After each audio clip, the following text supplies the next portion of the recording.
Pendant presque toute sa carrière, Lionel Messi a traîné avec lui une idée qui, à force d'être répétée, a fini par être prise pour une vérité par beaucoup de gens. Qu'il était trop silencieux, trop calme, trop correct, que, contrairement à d'autres géants du football, il n'avait pas besoin de crier, de bousculer ou d'entrer dans des guerres psychologiques pour dominer un match.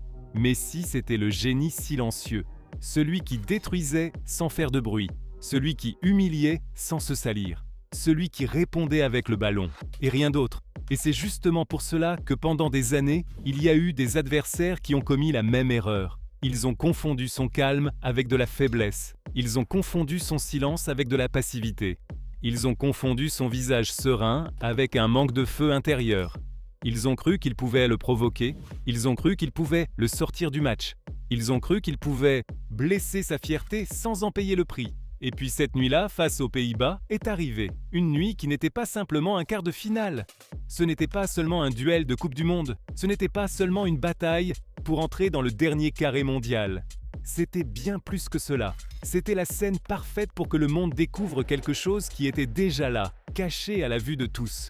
Que le Messi en colère, le Messi blessé, le Messi défié, est peut-être la version la plus dangereuse de toutes. Parce que cette nuit-là, ils ne jouaient pas contre le Messi habituel. Cette nuit-là, ils ont réveillé le mauvais Messi. Même avant le match, l'atmosphère était déjà chargée. Ce n'était pas une rencontre comme les autres. L'Argentine arrivait avec un poids émotionnel immense, avec la pression de bâtir quelque chose de grand, avec le sentiment que cette Coupe du Monde pouvait être le dernier grand assaut de Messi vers le trophée qui lui manquait encore. En face, il y avait les Pays-Bas, une équipe dure, inconfortable, compétitive, avec de l'expérience du métier et beaucoup de personnalité. Et par-dessus tout, il y avait les mots, les déclarations, le bruit d'avant-match, cette habitude du football de semer de petites provocations avant les grands rendez-vous. Des commentaires ici, des gestes là, des phrases qui semblent inoffensives, mais qui, dans un vestiaire, se transforment en essence. Et Messi, même si beaucoup ne le comprennent pas, écoute. Messi remarque, Messi retient.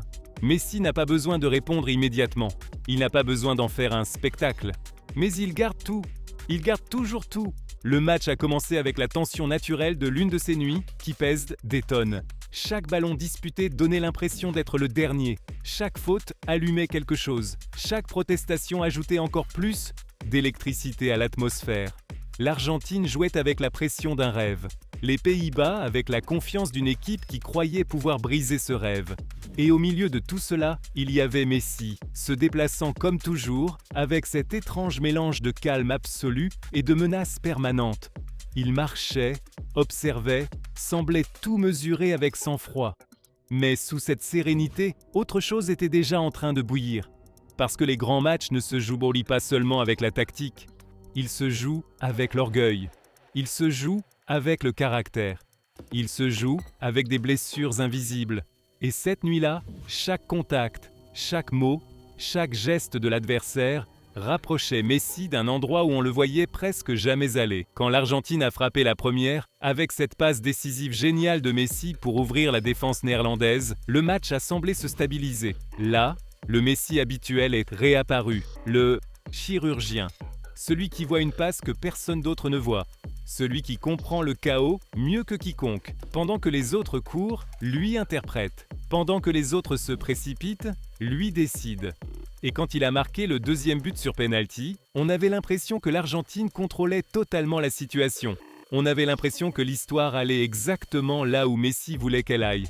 On avait l'impression que le match se dirigeait vers une nuit glorieuse. Oui, mais encore normale à l'intérieur de la grandeur d'une Coupe du Monde. Et puis tout s'est effondré. Les Pays-Bas ne se sont pas rendus. Ils ont commencé à pousser. Ils ont commencé à rendre les choses inconfortables. Ils ont commencé à transformer le match en guerre. Les fautes se sont multipliées. Les disputes ont explosé. Les bancs se sont enflammés.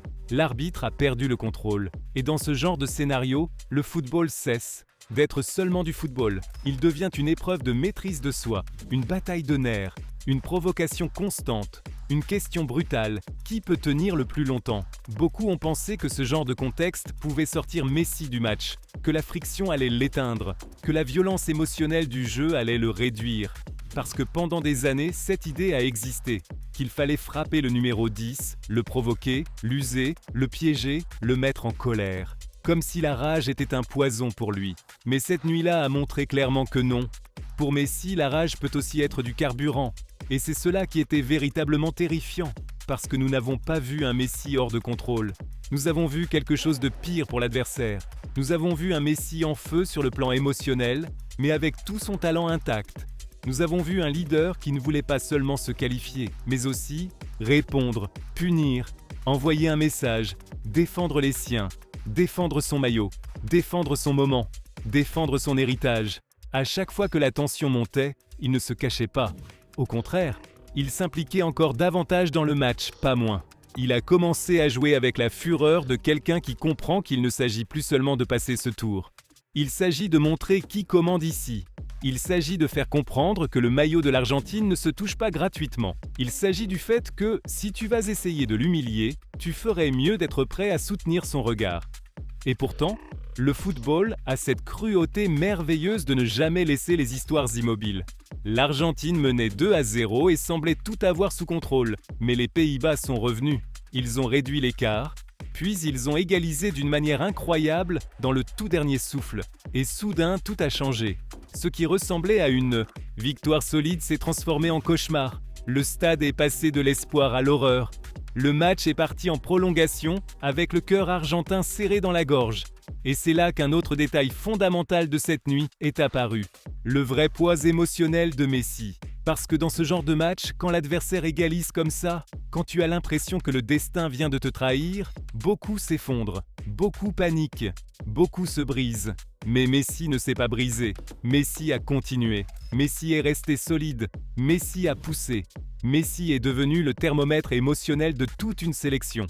Pas seulement avec le ballon, avec sa présence, avec son regard, avec le message silencieux que rien n'était encore terminé. Et cela aussi, c'est du leadership. Pendant très longtemps, certaines personnes qui en ont voulu mesurer Messi avec des critères qui n'ont jamais été les siens. Elles voulaient qu'il dirige en criant.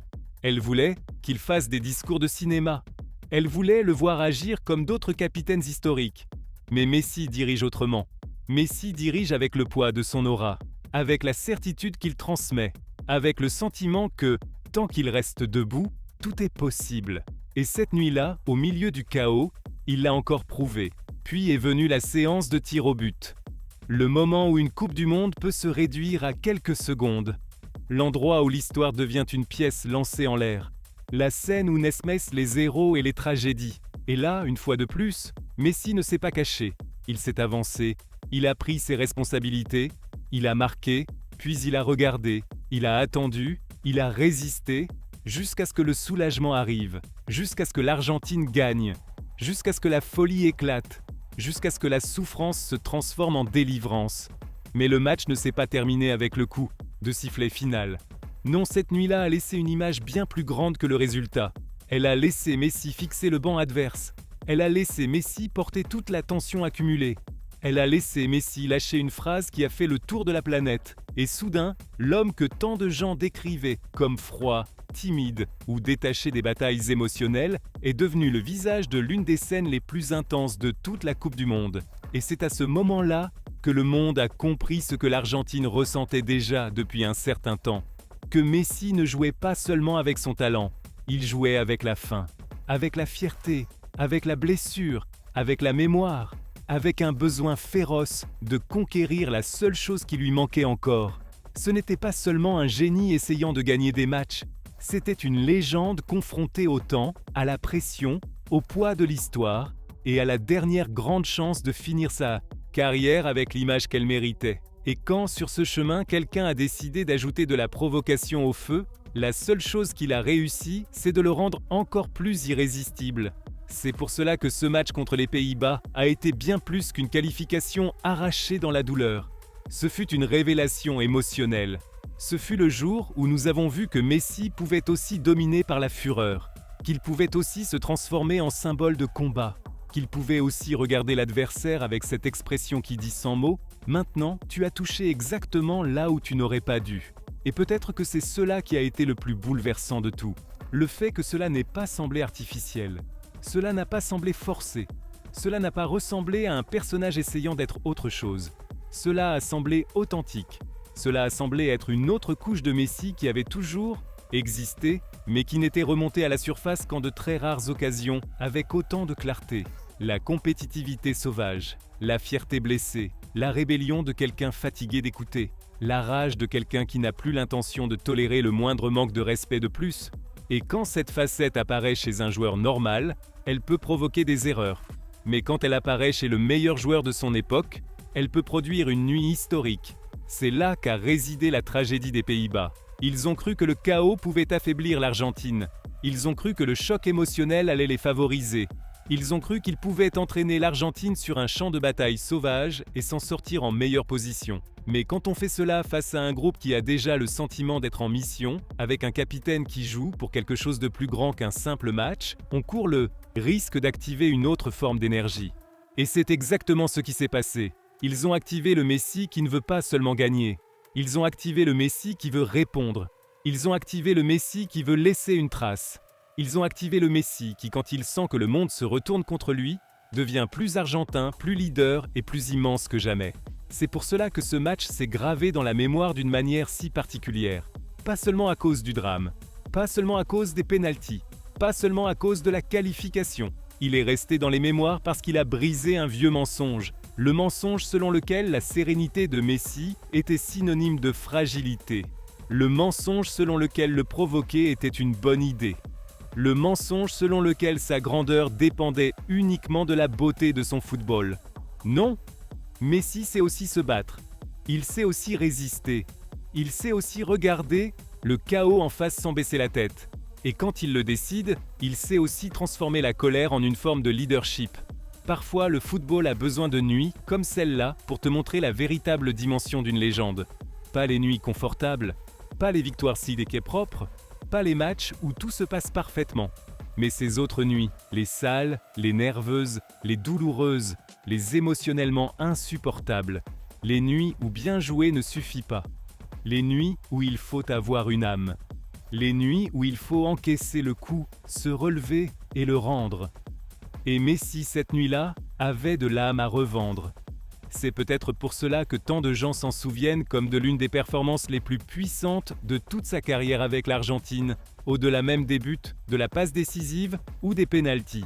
Parce que c'était une performance spirituelle, une performance de caractère, une performance où le meilleur du monde a cessé d'être seulement l'artiste pour devenir aussi un guerrier. Et c'est là le point central de toute cette histoire. Toute cette histoire. Ils n'ont pas réveillé un joueur talentueux, ils n'ont pas réveillé une star sensible, ils n'ont pas réveillé une idole nerveuse, ils ont réveillé le mauvais Messi. Ils ont réveillé le Messi qui était déjà fatigué d'attendre. Le Messi qui avait compris que cette coupe devait être la sienne ou celle de personne. Le Messi qui n'allait pas permettre qu'on lui arrache un autre rêve. Le Messi qui, quand il se sent attaqué, ne recule pas, il avance. Et c'est peut-être là la plus grande erreur que ses adversaires ont commise pendant tant d'années. Penser que, parce qu'il était serein, il n'était pas féroce. Penser que, parce qu'il ne criait pas, il ne ressentait rien. Penser que, parce qu'il n'entrait pas toujours dans le jeu sale, il n'avait pas de feu à l'intérieur. Mais si, il en avait. Il en a toujours eu. C'est juste que cette nuit-là, devant le monde entier, ils ont osé l'allumer. Et quand ils ont allumé cette partie de Messi, il était déjà trop tard. Parce qu'au fond, c'est cela que nous avons réellement vu dans ce match. Pas seulement un footballeur extraordinaire, pas seulement un capitaine poussant son équipe nationale vers l'avant, pas seulement une légende se rapprochant de son destin. Nous avons vu un homme défendre sa place dans l'histoire, avec tout ce qu'il avait. Et quand quelqu'un comme ça entre dans cet état, peut-être bien que oui, peut-être que tout le monde devrait avoir peur.